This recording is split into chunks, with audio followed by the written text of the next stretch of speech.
देखिए अब है ये फिफ्थ पार्ट, ये थर्ड क्वेश्चन का फिफ्थ वाला पार्ट है एक्सरसाइज 3.2 का। कौन सा चैप्टर है? Pair of linear equations in two variables. इसके और भी क्वेश्चंस करवाए हैं मैंने, तो वो भी आप जाके देख लेना। फर्स्ट, सेकंड और थर्ड के भी कुछ पार्ट्स करवाए हैं अभी, तो वो भी आप डिस्क्रिप्शन में जाके देख लेना, ठीक है जी। तो इस पार्ट में बोला क्या गया है, और फ्रैक्शन बिकम 9/1, फ्रैक्शन 9/1 हो जाएगी। अब अगर हम 2 को ऐड कर दें न्यूमरेटर में और डिनोमिनेटर में, देखिए न्यूमरेटर और डिनोमिनेटर क्या होता है पता है आपको? देखिए ऐसे होता है ना 1/2, कहीं पे ये हमारा फ्रैक्शन आता है, ये तो पता होगा सबको। ये होता है न्यूमरेटर और ये होता है डिनोमिनेटर, राइट। यानी कि न्यूमरेटर होता है ऊपर वाला और डिनोमिनेटर होता है नीचे वाला, और फ्रैक्शन ये हो जाती है जो हमारी ये होल है 1/2। ये हमारी क्या होती है? फ्रैक्शन। वही हमें फाइंड करनी है इस पार्ट में, हमें फ्रैक्शन ही फाइंड करनी है इस पार्ट में। तो फ्रैक्शन हमारी कब निकलेगी? जब हमारे पास न्यूमरेटर निकल जाए और डिनोमिनेटर निकल जाए, तो हम उसको इस तरीके से हमें पता है कि लिख देंगे तो वो हमारी फ्रैक्शन हो जाएगी। अगर ये दोनों इस तरीके से निकल जाए तो हमारी फ्रैक्शन बन सकती है, वही हमें इस पार्ट में निकालना है, ठीक है। करते हैं फिर स्टार्ट। आपको अच्छे तरीके से समझना है तभी तो आप एग्जाम में कर पाएंगे, क्योंकि एग्जाम में जरूरी नहीं है कि जो टेक्स्ट बुक में क्वेश्चन है वही आए, थोड़ा बहुत आगे पीछे करके चेंज करके भी आपको आ सकते हैं, ठीक है। यहां तक बता दिया मैंने। अगर 3 ऐड कर दिया जाए न्यूमरेटर और डिनोमिनेटर में, मैंने बता दिया न्यूमरेटर और डिनोमिनेटर क्या होता है, तो हमारी फ्रैक्शन क्या बन जाएगी? तो क्या किसकी इक्वल हो जाएगा? 5/6। तो फर्स्टली हम क्या करते हैं, न्यूमरेटर को डिनोमिनेटर को लेट कर देते हैं x और y से। देखिए let the numerator of given fraction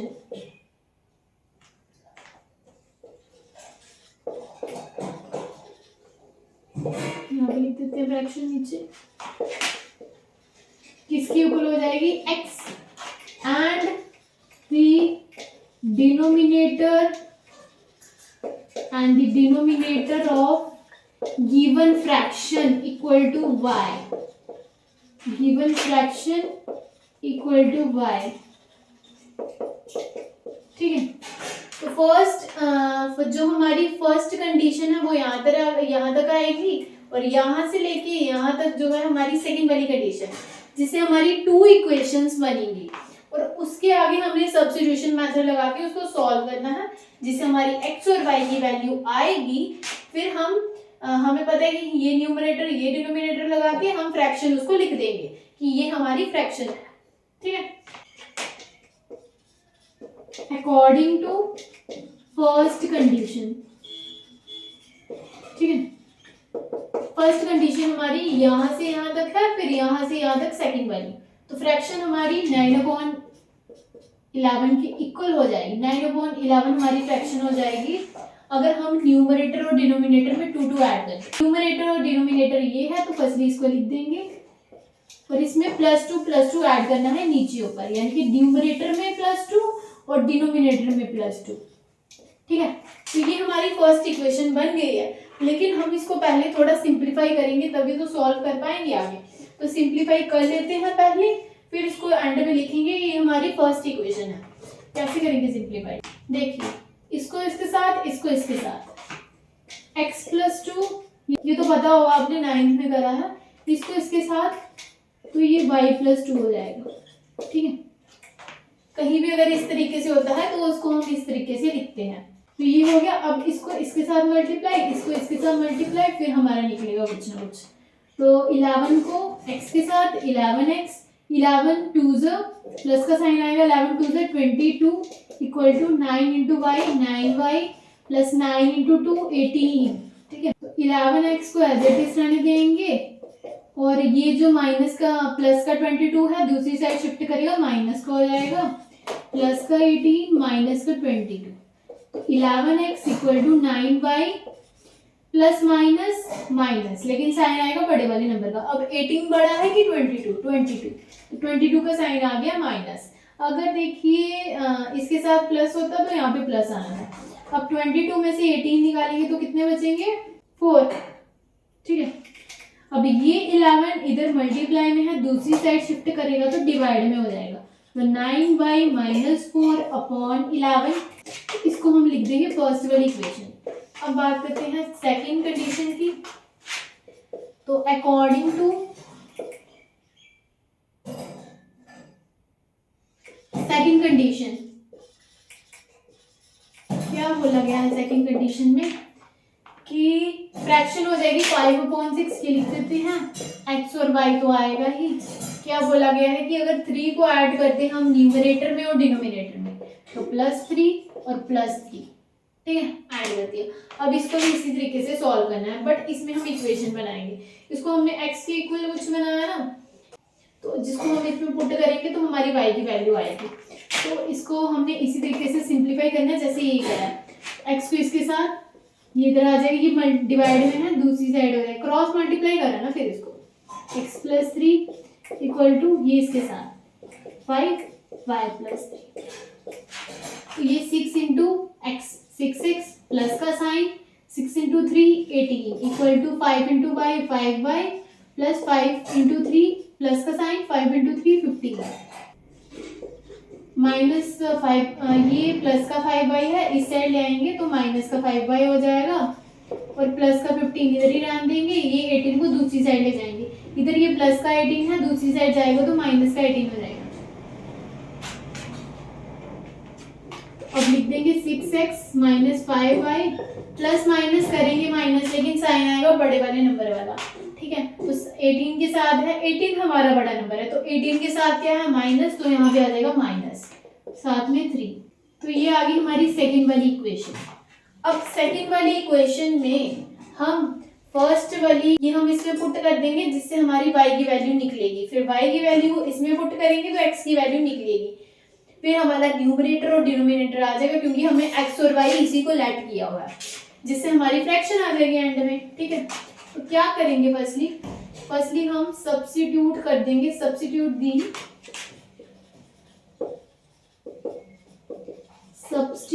the value of x in equation second we get, ठीक है। सेकंड इक्वेशन इधर ऑलरेडी है, इसलिए मैं यहाँ पे नहीं लिख रही। तो 6 के आगे x है, तो यहाँ पे लिख देंगे 9y-4 upon 11 minus 5y equal to -3। तो ये बाकी सब कुछ तो एज इट इज रहा, सिर्फ x की जगह पे ये पुट कर दिया हमने, ठीक है। तो इसके साथ इसको इसके साथ multiply 6 into 9 54, 6 into 9y 54y minus का sign plus minus minus 6 into 4 24 minus 5y as it is, और इसके साथ नीचे है अपॉन 11 इक्वल टू -3, ठीक है। तो अब इस 11 को इसके साथ मल्टीप्लाई, क्योंकि हमने इसको साथ में लाना है ना सबके, तो इसको इसके साथ मल्टीप्लाई, तो 44y minus 24 11 into 5 55y equal to -3 upon में 11 तो है ही। अब ये वाला 11 दूसरी साइड जाएगा, देखिए ये y का है, ये y का है, प्लस माइनस माइनस, तो माइनस का साइन आएगा क्योंकि बड़े वाले नंबर के साथ माइनस है। तो 55 में से 54 निकाल लेंगे, 1 आ जाएगा, तो 1 हम लिखते नहीं है इसलिए सिर्फ y, फिर आ जाएगा माइनस का 24 एज इट इज, इसको इसके साथ करें ना, इक्वल टू -3, ये डिवाइड में हो जाएगा 11 इंटू 11, ओके जी। तो -y minus 24 equal to -3 into 11 -33, तो -y इक्वल टू ये प्लस का 24 है, दूसरी साइड जाएगा, ये माइनस का 24 है, दूसरी साइड जाएगा, प्लस का 24 हो जाएगा, ठीक है।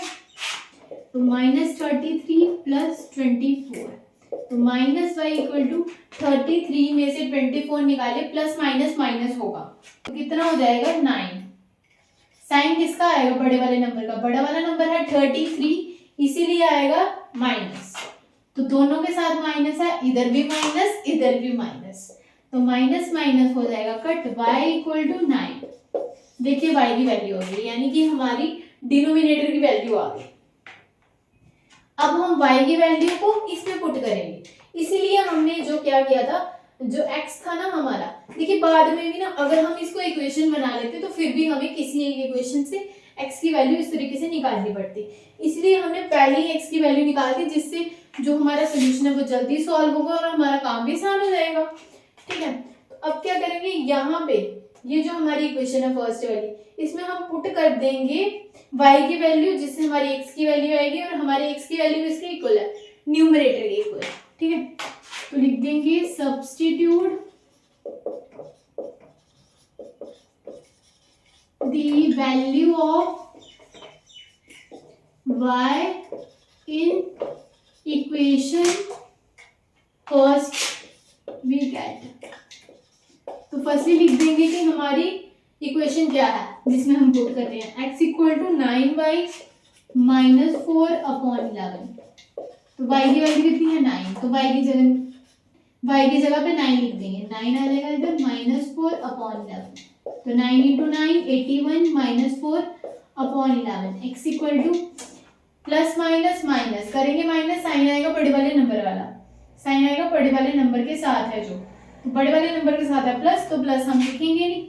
1 में से 4 निकाले तो कितने बचते हैं 77 upon 11।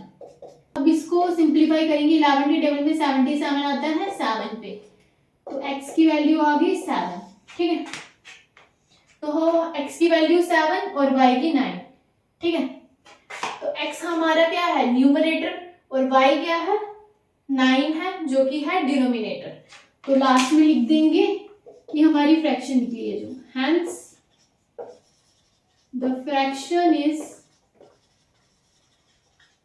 The fraction x upon y, bracket में लिख देंगे इज, देखिए x हमारा क्या है न्यूमरेटर और वो किसके इक्वल है 7 के, तो यहाँ पे आ जाएगा 7 अपॉन में, और y हमारा डिनोमिनेटर है और वो किसके इक्वल है 9 के इक्वल, तो यहाँ पे आ जाएगा 9।